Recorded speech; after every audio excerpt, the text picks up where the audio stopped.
Hi, folks, and welcome to a more civilized age. I am back again, and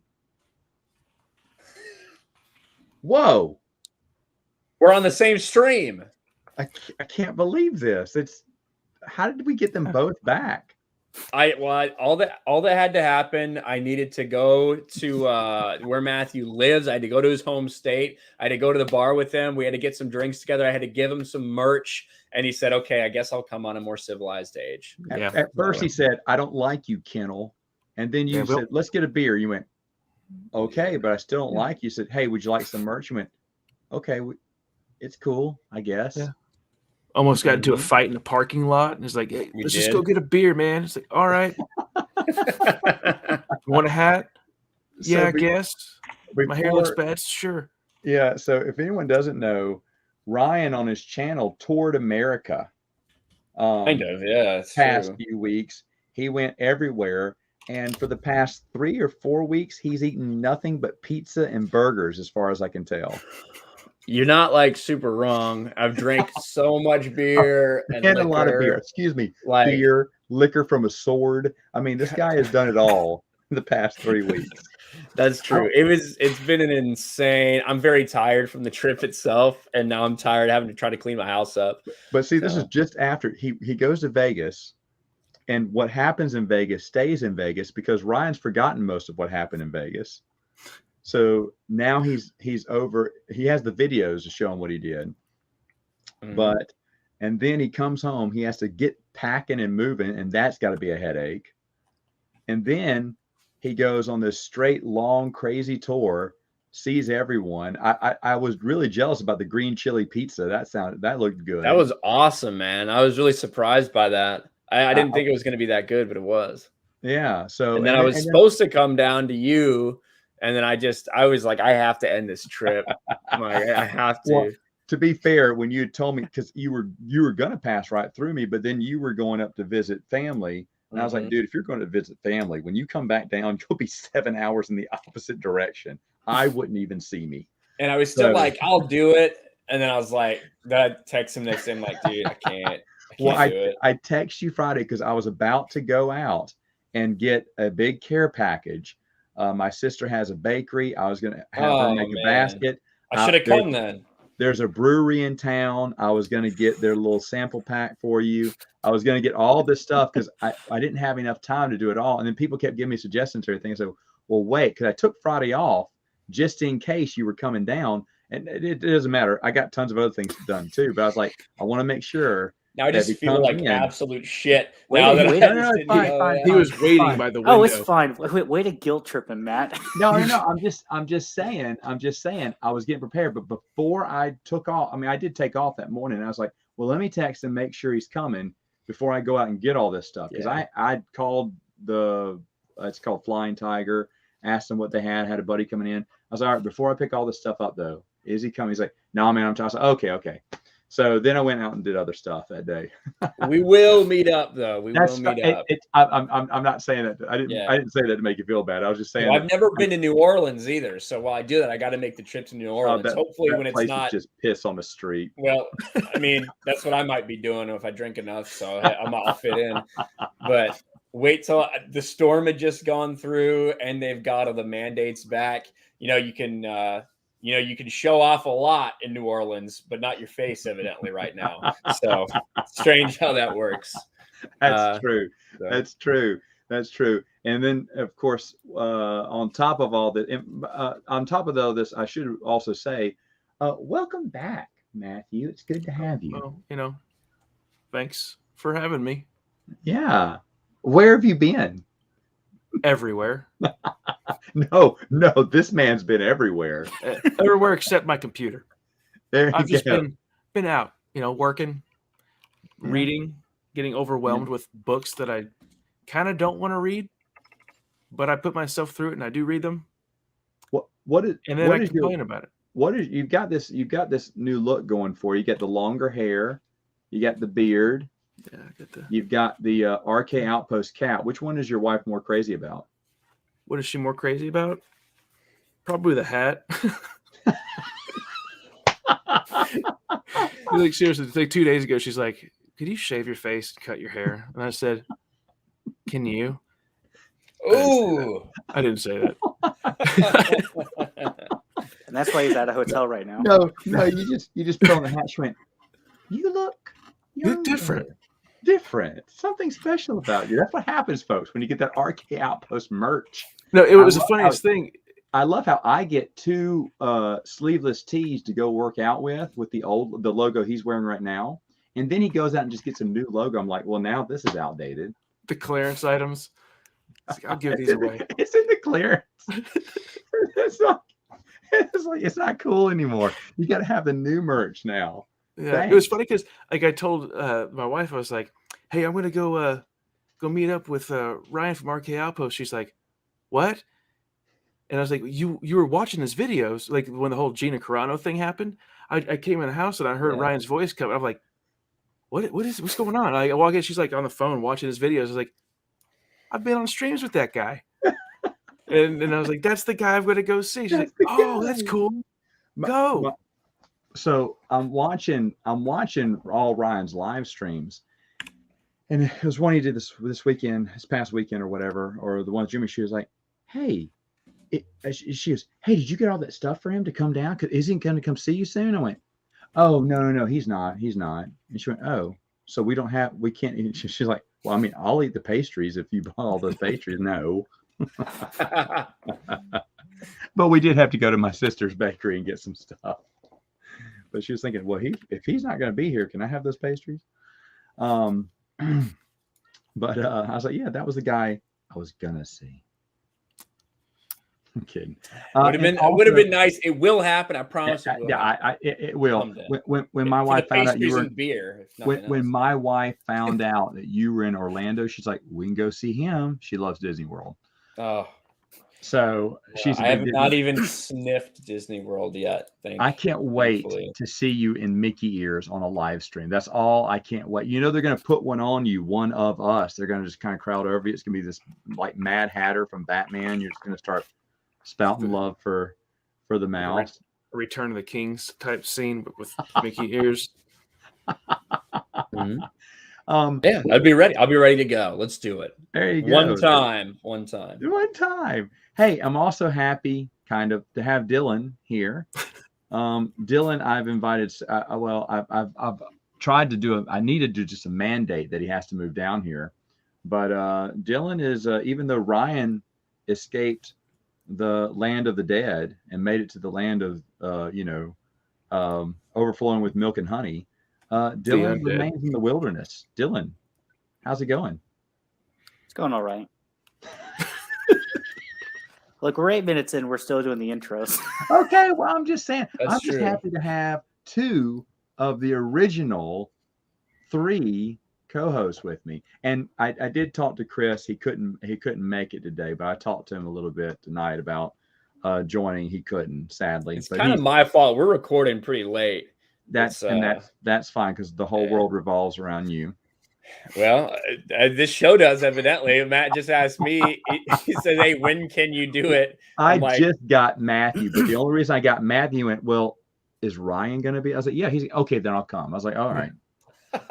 There you go. We've completely made up now. I know. I know how to get him back now. Mm-hmm.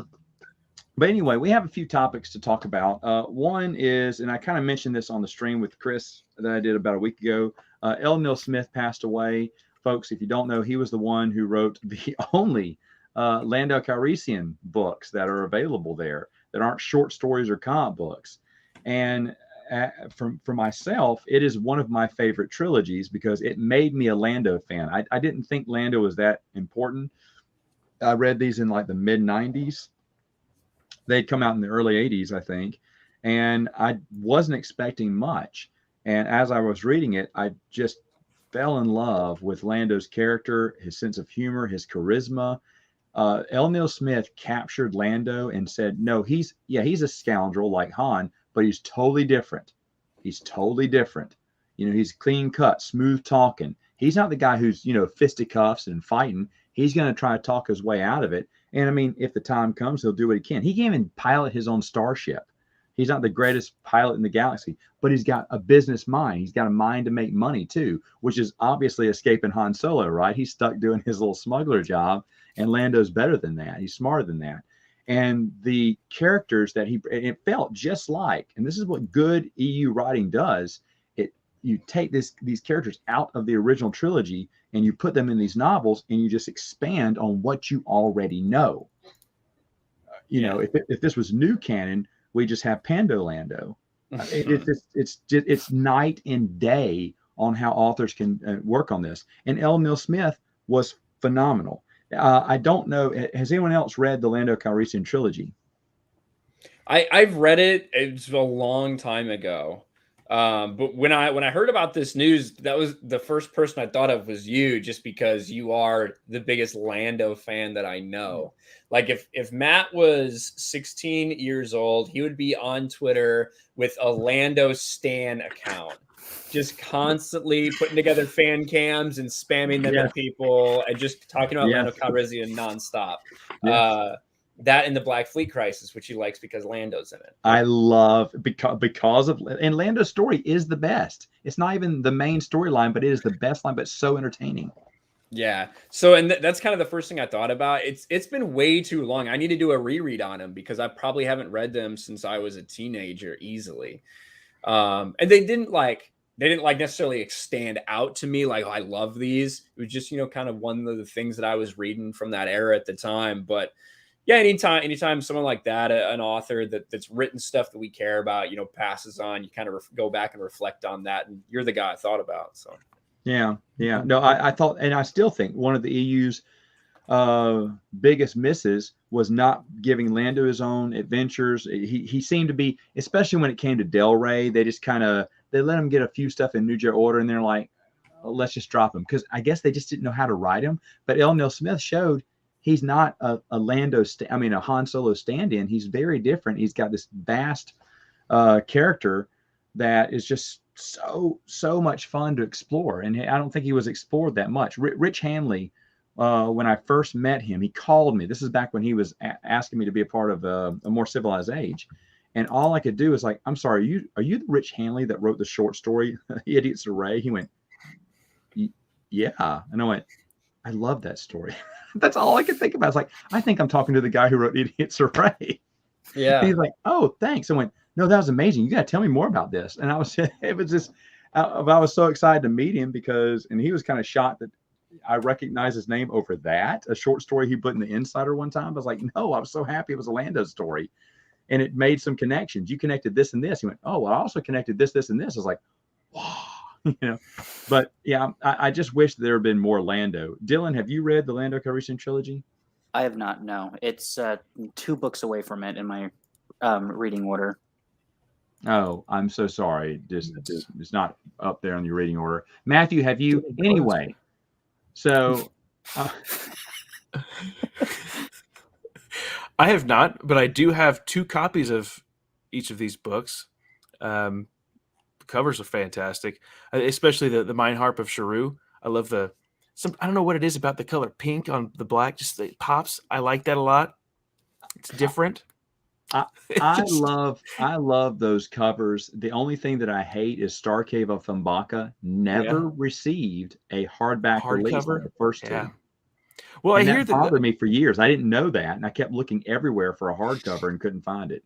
It's weird that they do that. And with the Legends reprint with the Legends banner on them, I didn't know this. I guess it was mentioned on one of your previous videos. Maybe they had a blue cover, a black cover, and a red cover.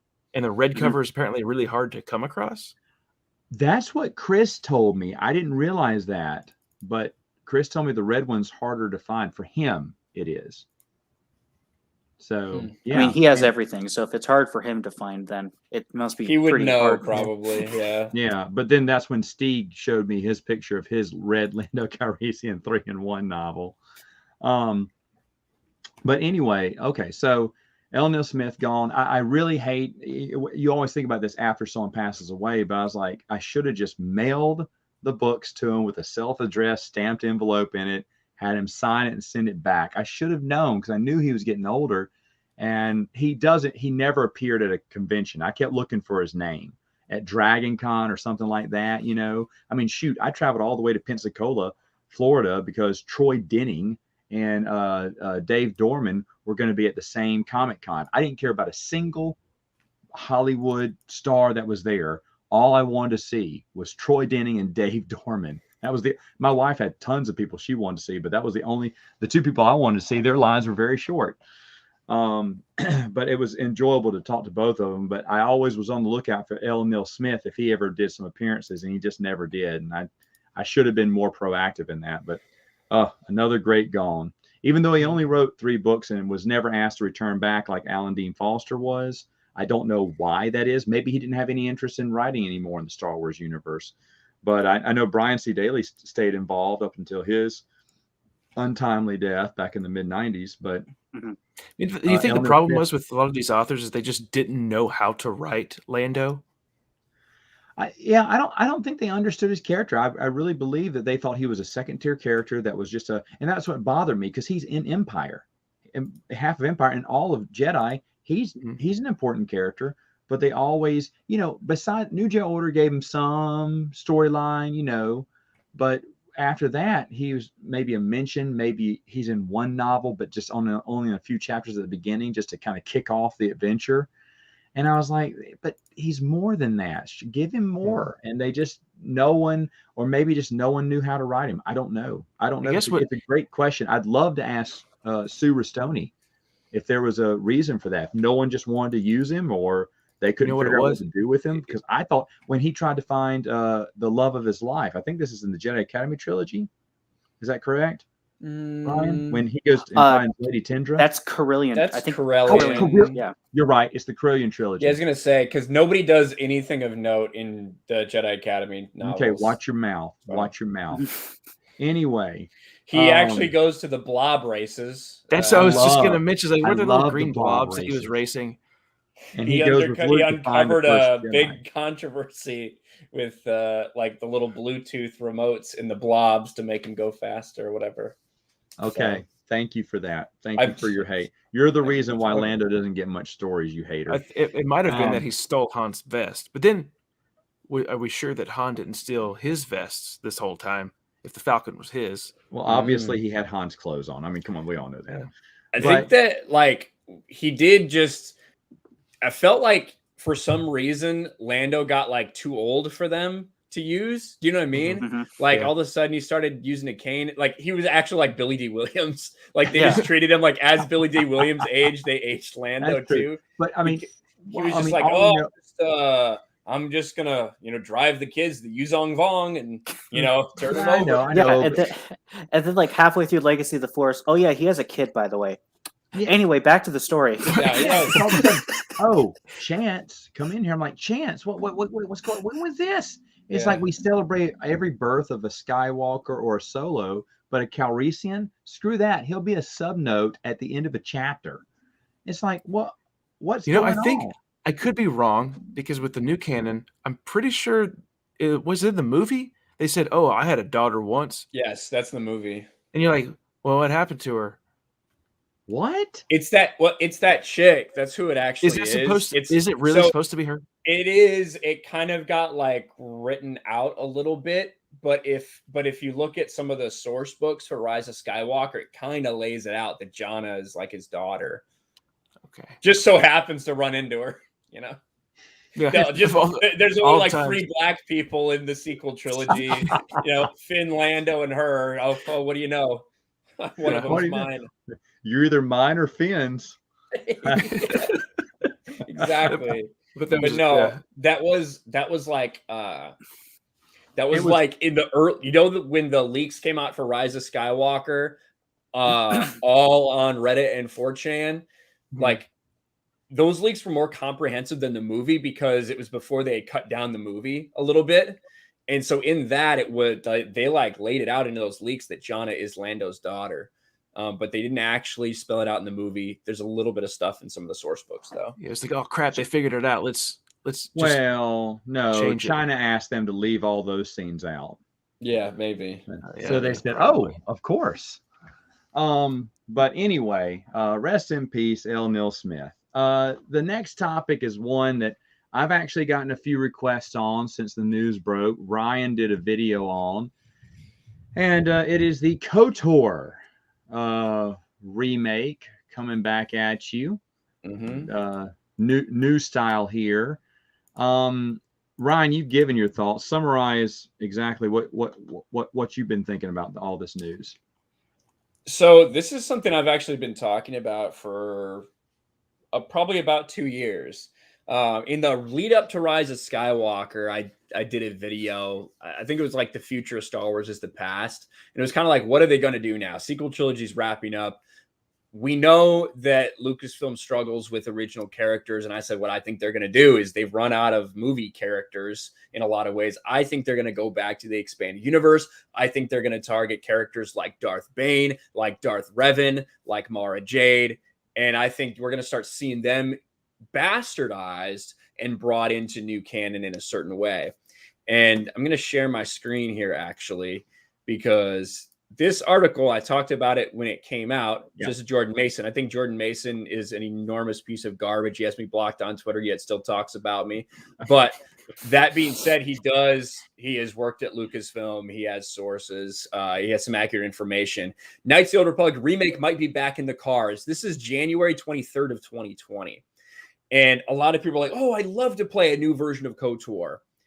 The problem is they're not just going to take the game and the story that you loved and just turn it into an awesome third-person action RPG. That's not what they're going to do. It is a remake in every way. And more so, it is probably going to be a reimagining that is done to fit into Disney canon. And I want to show you the exact quotes that they have. The previously mentioned Knights of the Old Republic remake is back in development. My other source added to this, saying that he felt it wasn't so much of a remake, but a sequel of sorts. It would integrate elements from the first two games in order to bring certain things into the current Star Wars canon, not necessarily a remake so much as a reimagining.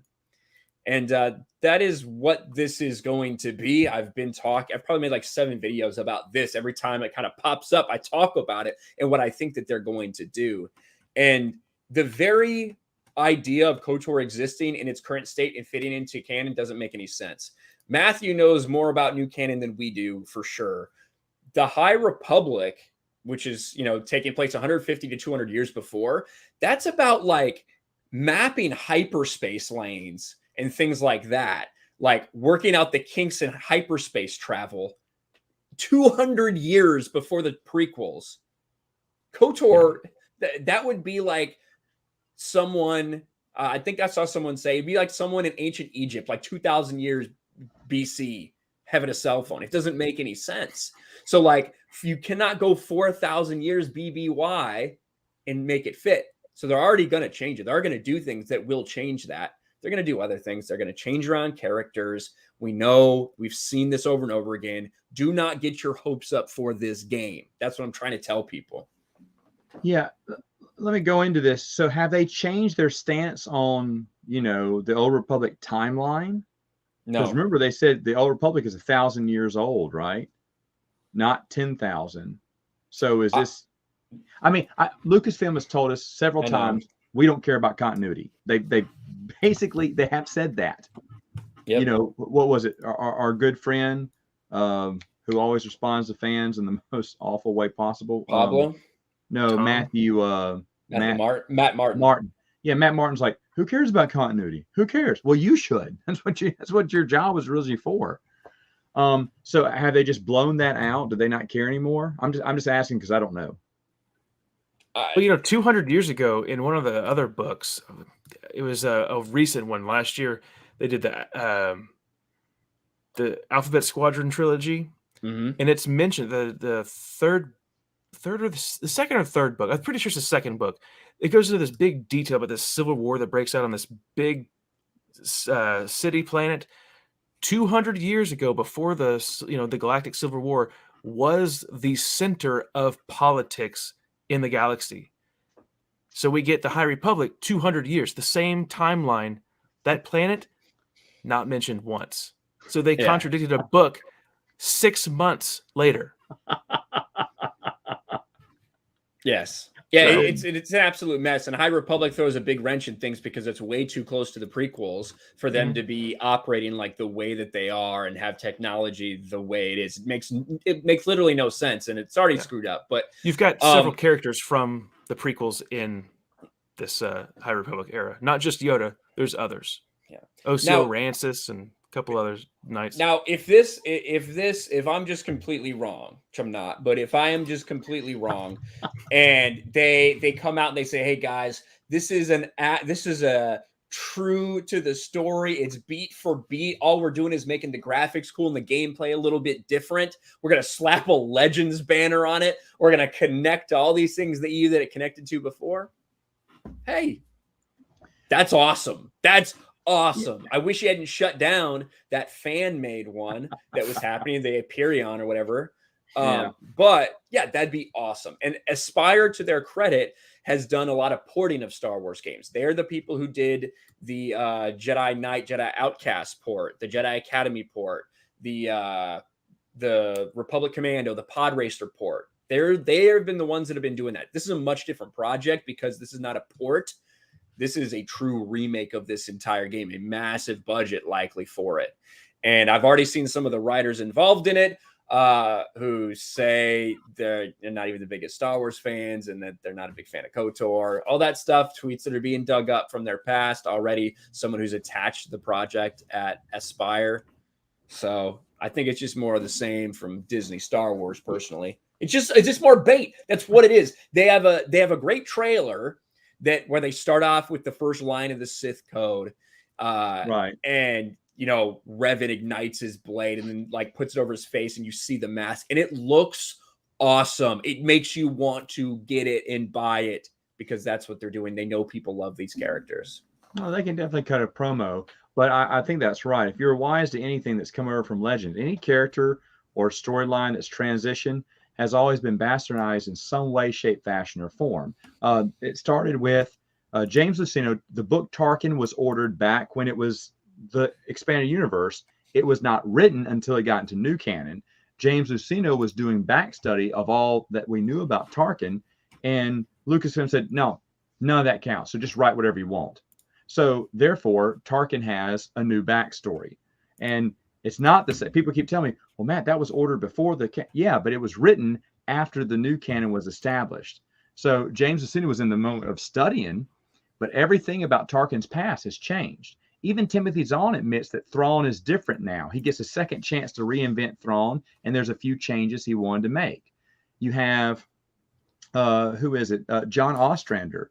I don't know what the book was, but it was it had Quinlan Vos in it. And he goes, yeah, it looks like Quinlan Vos. They say his name is Quinlan Vos, but that's not the Quinlan Vos that I wrote in the comic books. He said that. Okay. Yeah. Like I said, I don't, Matthew, what was that book? You talking about Dark Disciple? Dark Disciple. Yes. Yeah. Yeah. But that's what John Oster, when they said, hey, did you have any? He said, no, they didn't even give me credit for like inventing him, like special thanks to. He said, but the thing is, he said, how it was written, that's not how I wrote Quinlan Vos, so it didn't feel like my character either. So he said he didn't mind his name wasn't even mentioned, but he thought it would have been nice to mention who the creator, because the author thanked other people who helped them out. But how about the person who created Quinlan Vos? Give him a special. It was Christy Golden that wrote that one. Oh, never mind. I was going to say. Yeah, geez. Yeah, she does good with her Warcraft stuff, but Star Wars. Good for Christy Golden. One good one for Star Wars, in my opinion. But I'd beg for Christy Golden back after Justina Ireland and Daniel Jose Old. Are you kidding me? Gosh, yes. Yeah, I've been do a bad job in Fate of the Jedi. At least I didn't think. I thought it was good. I've been working on this one for like 4 months. I just can't do it. I can't finish it. I can't. Just Wait, in you don't want Ireland. to read a story about what probably like a 14-year-old girl who's the most talented of her generation and is just really good at everything and everyone loves her? Oh, Yep. it's so weird. What a strange story for current day Disney Star Wars. Yeah, and We've never obviously seen this before. different color and different, prefers her same gender, and every single character just about in this book is introduced by the color of their skin first. So Because that's what's most important. that's the most important thing in Star Wars right now is It what is, are they? it is. What do they prefer sexually, and what color Yes. is their skin? We have to know all this. We have to know. Story comes last. Story comes dead last. In this case, what story? Yeah, and sometimes the story doesn't even come. It's not even Just there. like Just Christina Ireland. Look, I can type words on paper. Words on 400 over 420 pages, and I still haven't seen a story. So let me let Dylan talk, since Dylan's been chomping at the bit to get a word in edgewise here. Well, the only thing. Dylan, no, go ahead. Your thoughts on this KOTOR thing. Well, the other thing that is kind of going unnoticed in this, we were talking about it in the Twin Sons chat, but they've mentioned that it's going to be available for PS5 at launch, but it will be on console eventually. So it looks like it's going to be a timed exclusive for PS5, which is Correct. another questionable decision, considering how difficult it is to get a PS5. Even now, like I think it's been, 3-4 months since it's come out, or longer than that? It's been almost a year at this point, because it came out a little bit before holiday last year. So yeah. Yeah, and they're still backstocked, I think. So that's another potential issue. They were also speculating. When's the release date, though? December? Or is it even a release then? Is it even releasing then? I thought it was going to be a while. It doesn't matter, because if that's the case, if you look at it, PS5 is going to be the hottest thing for Christmas anyway, and they're going to be hard to snatch up. Well, it's like their Star Wars Lego. I guess they're doing a new Star Wars Lego that's been pushed back for 2 years now. No, last year it's supposed to come out. Then they pushed it back to this year, and then again this year they're pushing it to next year. I don't know what they do with the games. They're just building that anticipation. Yeah, but there was but they were also talking about how even if it's, again, the remake that we actually want, if it's going to be limited to next gen hardware and then also only going to have a PC, they were wondering about if it's going to have too high of PC specs to be available to the greater public. And that was the concern that they were having. Again, assuming that it is the remake that we would want it to be. Yeah, and I just want to show you some of the verbiage they're using for this thing. So, Knights of the Old Republic remake, right? They do. I mean, this does look awesome. Like, good visuals. Yeah, it would be so awesome to play this if they did it the right way, right? And the music hits you. It's a great little reveal. But like, look at this verbiage they use: a legend remade for PS5, right? A legend remade for PS5. Did they put? I don't think they did put a release date on there. So okay. I don't know when exactly the release date is. I do know that the developer sat down and was talking about remaking it for modern audiences and things like that. So what does that mean? All those buds. That means make it woke. That's what it means. We'll know his skin color and his sexual preference finally. First, that's the first thing we get into. Is like first thing. Hi, I'm Revan. I'm Revan. I'm orange, and I prefer. This is like one of those opportunities where they get a couple activists in there and they do the thing that people have been like screaming for years. Even though we know that Revan is canonically a male, there's people that, well, you could play as a female, so that means it's up to you. No, that's not what it means. It means you had game options, but canonically he's a male. This is the opportunity where you get one of those people who got really upset that was the truth, that was a fact, and they get in there and have the ability to change it. You know, in the books, doesn't he have a wife? Yeah, Bastila. Yeah. Have you not played the game? I have not played the game. Oh man, everyone needs to play KOTOR. I've always wanted to. One. I just never You play it on your freaking phone, man. Got around to it. I know. I think And- I have it on my Well, my Kindle Fire. Here's what I think they should do for the PS5. At the very end, unmask him and do like a Taskmaster surprise from Black Widow. That's what they're going to do. Like, So that's yeah. But the guy who's Malik wearing is all the- Malik is actually in a wheelchair or something. They're gonna make Well, yeah, floating missing wheelchair. a jaw wasn't disabled enough. but the guy who they're putting all the motion sensors on to kind of capture the movements of Reverend, that's a dude. But Mhm. for the video, it's going to be the reveal of the. Anyway, let me ask you this: KOTOR is something that's well beloved by a lot of fans, and they're passionate about this. And I've always told people, I've always said this before. So wouldn't it be great if KOTOR was in the new Legend? I said, new in canon. I said, here's the thing. And this is way early when everything got switched over, when everything Legends got, labeled Legends. I was like, you don't want that. Because and they would be, and I even said this, it was a long time ago in an old video. I said, I said, Lucasfilm would be so stupid to try to remake that. Because you think EU fans are unhappy about the way you've changed their characters. There is a very passionate fan base surrounding KOTOR, a very passionate fan base who follow every iota of that storyline and those characters. And that storyline is, to them, I don't know it all myself, but it is fantastic. Dylan, what were you going to say? I have one word to say to that, and that is Thrawn. Look what they did to Thrawn. Yeah, exactly. Yeah. Exactly. And I think that KOTOR, I think people are closer to KOTOR. Like Matt was saying, I think that maybe more people have heard of Thrawn for sure. I think, more people probably play KOTOR because it's a video game instead of a novel. Video games are way bigger, yeah. But the thing with that is you can spend so long playing that game, and there are people that have done hundreds of hours of playing through that game, through all the different possible storylines, through all the different possible conversations, through all the different possible companions that you can bring with you to get different parts of the story. It was so unique, and it's probably the best Star Wars game ever, depending on how you look at it. There's a lot of people who would agree with that.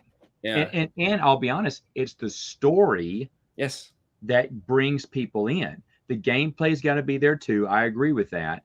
But even though those old games, those are dated. Yes. But yes. No one cares about the graph because they enjoy the storyline so much.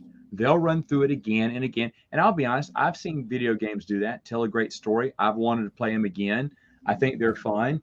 But this one is one that's really enticed people to love it. That's what they love the most about it, would be this sprawling story. And they want to know, just like anyone who's obsessed about a video game or anything, you want to know everything about it. And that's the problem with this is it's such easy money. It is such a no-brainer to just literally remake it beat for beat, story beat for story beat.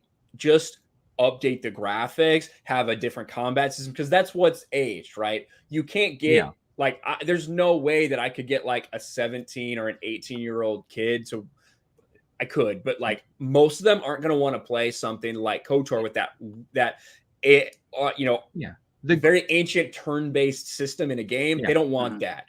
No. But if you change it, but you still tell that same story, it'd be easy. But that's not what they're going to do. What's going on with my screen right there? That was weird. I don't know. It was so perfect. You were talking about old school graphics, and then your screen started. As an example, I think when you get closer, it starts to.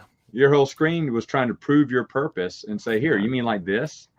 Because I've been out most of today, so I've missed a lot of this news. Has Drew Karpyshyn said anything about this? Is he attached to the project in any way? BioWare's not attached to it at all.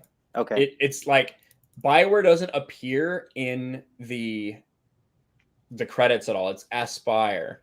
So Aspire and Lucasfilm Games. Let me search out Drew Karpyshyn real quick. All right. So and Lucasfilm Games is the new thing they've created to essentially replace LucasArts. LucasArts. Yeah, I saw that. I was like, what was the purpose of getting rid of LucasArts? I was shocked when they got rid of LucasArts. I was like, really?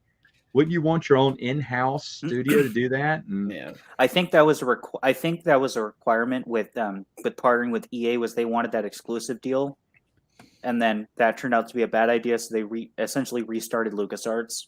Mm-hmm. Well, it's not really. So Lucasfilm Games are the people that are going to like be working together with different game companies. Okay, if so that not a makes publisher sense. then. So It's more of a partnership. yeah, it's Like they're an not a advisory group? developer. They're closer Got to it. like a publisher, I guess, like in terms of like what they're going to be doing, but it's more of an advisor. And like, so they're working with Ubisoft, right? Ubisoft is developing this game, and then Ubisoft will publish it, but Lucasfilm Games is attached to it.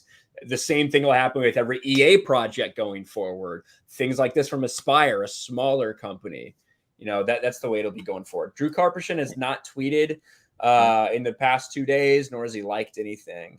So, don't know. Yeah, I was you just gotta looking do at it radio on the Star Wars. silence.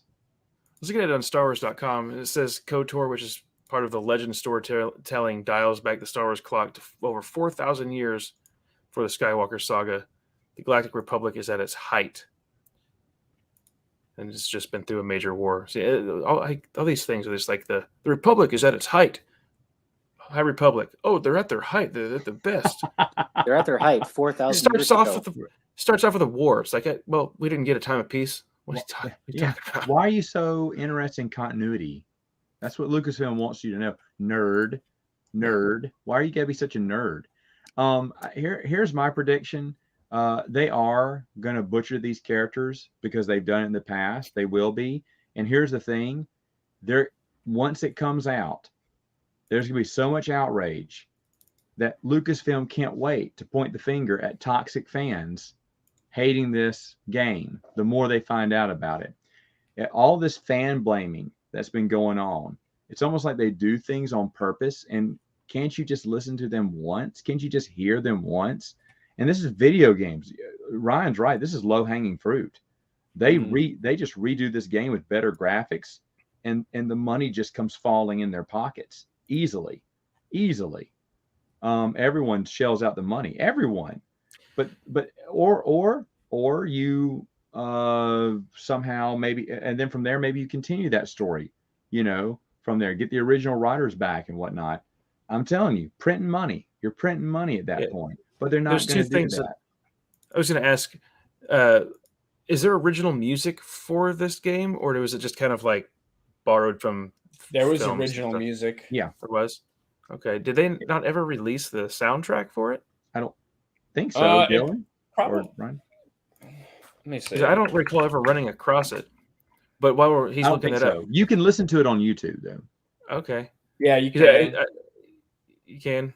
Yeah, because I've listened to it. Brian and I had a conversation once about the music of the expanded universe, and he got me interested in reading. And I noticed that it was a pretty. It's in the game folder. Like when you buy it, it's in. Oh, the game. You can get it all. Okay. Oh, that's nice. I didn't know that. So it's a CD. I think it's just like a game file. Oh, okay. Like you could download it on your computer. Cool. That's awesome.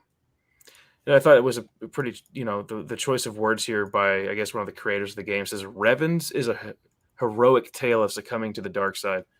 It's a deep and impactful story that has a ton of depth and interest. So, keeping it a mystery, not wanting to reveal that his heroic tale, Revans is a heroic tale. It's an interesting way to put it. Oh, they didn't use pronouns, huh? Yeah. Well, it's on StarWars.com 2.0. Well, to be fair, in the original game, you could play any kind of Revan. You could do a lot of customization with Revan gameplay wise. That's true too. There's gonna be a lot of Revans running around with blue hair, and pierced noses. You think Revan's a clone? Could be. Going to do the whole clone story. Also, I will say, from my knowledge of other game reveals, from what it looks like, we've seen like one cinematic that's not in-game footage, and we've seen like kind of vague stuff. This game is probably like a year or two out from being finished, I think. Just from my experience with other games and like the development cycle. Track record. Yeah. Okay. If they don't give a date, then they don't have to push it back. You know what I mean? Yeah. Either way, they're gonna be in for the biggest headache, because video game fans, don't mess with them. Don't mess with their beloved characters. Don't mess with their beloved story. If you do, you're going to get it. But I know them. Their playbook is going to be, okay, what should we do now that they don't like it? Okay, blame them for not liking it. That's exactly, I'm telling you right now, mark it, folks. as exactly what's going to be happening here, because that's just out of their playbook. If fans don't like what we do, then blame the fans. That works well. And as long as that mentality lasts, anyone who's getting excited about this game shouldn't. Now, I'm with Ryan, though. I hope they get it right. I hope it's something that people can enjoy. You know, I was never into KOTOR. I didn't play many. I played video games, but oddly enough, not Star Wars video. I didn't mix my book reading and my video games for some reason.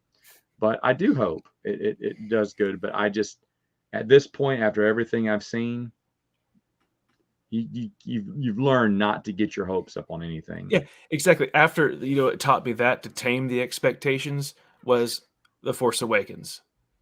Yeah. It's just like after that, it's like, okay, well, you know what? Now I just don't care. There you go. Their job was accomplished then. Yeah. Yeah, it's like remakes in any medium can be a dicey proposition. Change too much and you ruin the magic. Change too little and what's the point? Then there's the weight of fan expectations. He says, this is something that is important and impactful, says Treadwell. Our big goals on this are to bring the story to a modern audience and have it be just as impactful today as it was for players when it was originally launched. Why? There is a good reason to remake this. It's because of how outdated it is.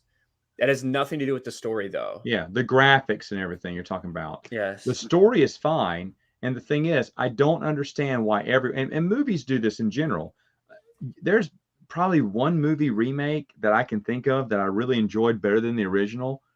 But most times when they try to make a remake of a classic or something like that, a story or whatever, it's not going to be good. And the bravado that they have that they think they can write better. Like, I'm not a fan of Peter Jackson's Lord of the Rings. He thought he could do better than J.R.R. Tolkien did, so he changed a few things up. I hated all of it. I hated all the changes. My buddy and I would go just to laugh at how ridiculous the changes were in the movie. It looked very pretty. Yes, some of the scenery was just wonderful, but when the story went off the beaten track, boy, was it ridiculous. I mean, laughably ridiculous. And The Hobbit, don't even get me started. But I think everyone could see through The Hobbit. But the thing is, though, every time someone and when Ryan was reading that, too little, and what's the point? The point is that you're taking a great story, honoring it, keeping it there for the fans. Because you know what? There's a lot of new people that, like Ryan was talking about, teenagers and whatnot, that's your video game audience. They haven't experienced KOTOR. Why? Because they take one look at those graphics and went, no thanks. Not interested. Dude, there's already people on Twitter right now, like this Disney Star Wars stans, like the very young people out there who are saying, I've never played before. Is Revan, since you can choose their gender, does that mean he's non-binary? Is it okay to call Revan they, them? That's what's going on right now. And they all have Ahsoka as their profile picture. Yes. But you're right, man. Like, there is a very good reason to remake this. It has nothing to do with changing the story. You can bring it to modern audiences by updating the graphics. That's how you bring it to modern audiences, not by changing what made it so great. And that would interest both old and new. Both old and new. Getting a nicer version of a game you love, excellent. When they do stuff like this, it's like the whole Ghostbuster situation, the original 84, perfect. Then there's like, oh, we're gonna remake it 2016, and then like that's it's for a new audience, it's for them. And then these young kids like, yeah, I saw Ghostbusters, it sucked. And you're like, wait, what? And you're like, yeah, those actresses. It's like, oh wait, okay, that's not what we're talking about here. We're talking about the old original. Like, oh yeah, no, I've never seen it. Then like, okay, that's what this stuff is. I gotta ask you this question. I know you're a big Ghostbusters fan. Did you go to the theater to see that? No. When I saw the preview, I said, nope. Saw right through that one. Have you ever seen it? Nope. Oh, good for you. Yeah. A viewer, Quality Autism, is trying to get me to watch it with him on a live stream. Oh, he hates you too, huh? Yeah. Yeah. Okay. Well, any final thoughts on KOTOR? No, I think I've said a lot on it. Well, maybe, hopefully they'll keep the music and then re-release it like on iTunes or whatever, so, like people can get their hands on the music. Yeah. Who composed the music? Does anyone know? No, I I mean- can look real quick. Because I remember that listening was- to the original one. I thought it was really well done. I don't think it was Jesse. New Star I'm sorry, Wars who? game. Jesse Dylan, who? Harlan did some older stuff. Like he did Republic Commando, and I know he did Tor. I don't know if he did KOTOR though. Either way, it's really worth listening, folks. Check out YouTube for that. Like I said, after Brian and I had a discussion on it, I think on one stream, or maybe it was on a More Civilized Age, we talked about this. Yeah, we were on More Civilized Age. We did our top like soundtracks. Oh, that's right. That's where it was. And so Brian was telling me all this stuff. I was like writing all these things down. And I started listening to him. And yeah, it's beautiful music. I've always loved the music of Star Wars. Yeah. Like So the prequels, in my opinion, were okay, but the music is top notch. I mean, it's unbelievable. John Williams does even better work. I mean, there's some classic stuff in the original trilogy, but there are some beautiful pieces in the prequels. That music is incredible, and that they won't do a unabridged version for episode 2 and 3 boggles my ever-loving mind. I would buy it today if it came me too. out. Jeremy Because there's Soule. so much more than one CD of both of those episodes 2 and 3 covered. It's like they picked the highlights out of it. So That Go ahead. Sorry. No, it's fine. Go ahead. The Jedi Fallen Order video game that came out, they finally released that soundtrack like several months, maybe a year after the game. That music is really good. Better than the sequel trilogy stuff from John Williams. I think John Williams was over it by the time he did the sequels. 80 years old, right? He's like Han Solo. Harrison Ford. He's too old for this. Yeah. But anyway, all right. Well, we're going to stop there, folks. I know I said that we were going to talk about supernatural encounters. If anyone checked Joe's website, that book has been delayed. So we will save that. We'll table that conversation for another time. I want to thank my wayward guest, Matthew the Geeks Addict, for coming on here. Check out the Geeks Addict. He does videos once a month. Dylan is, from Twin Sons Foundation. They are opening up drives again, doing some stuff. It's starting to open up a little bit, right, Dylan? Yeah, we did our Phoenix one. We're looking at getting the Texas one done, and don't expect the California one anytime soon. That actually might get moved somewhere else because we're finding it extremely difficult to find a place that'll accept books here in California at this point. Yep. Yeah. So at that point, folks, keep contact with the Twin Sons. They have a YouTube channel. They're doing playthroughs of video games over there. You can check out their website and everything. And of course, make sure donate what you can to them. Get with Dylan, Brian. I don't know if Amelia still involved. I mean, yeah, she's still around. Well, she's having some life changes. So, yeah, she'll be extremely busy in a few months, but until then, she's around. Yes, I know. So, but anyway, though, yeah, definitely reach out to them. And I really don't know if Ryan has a channel or not, but you can find him on like 17 different channels. Yeah, I need to get going. I've been making content for all of them. So he's been making content for all of them.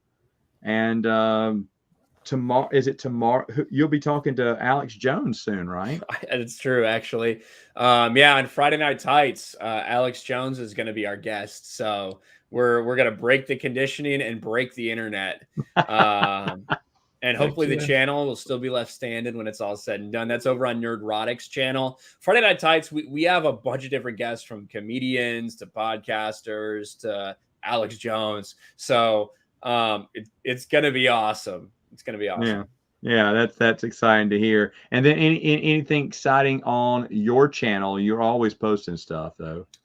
I have no idea. So I am in the middle of this big move, like Matt was talking about earlier, like we were talking about earlier. So I'm in this new house. I'm trying to get stuff set up. I want to get this room set up so I can have a background and set up my gaming stuff, as well as put away all the rest of the stuff in the new house and take care of regular stuff. Like got a new PO box and mowing the grass again because I don't have my fake California grass, unfortunately. So it's just been a headache. So I'm just running around with a chicken with my head cut off. So. But you're living in the land of the free there, sir. I am. It must be day and night, California and Florida.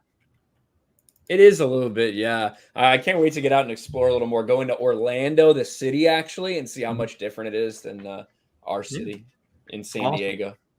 Awesome. All right, guys. Again, I want to thank my guest. And, folks, we will see you next month.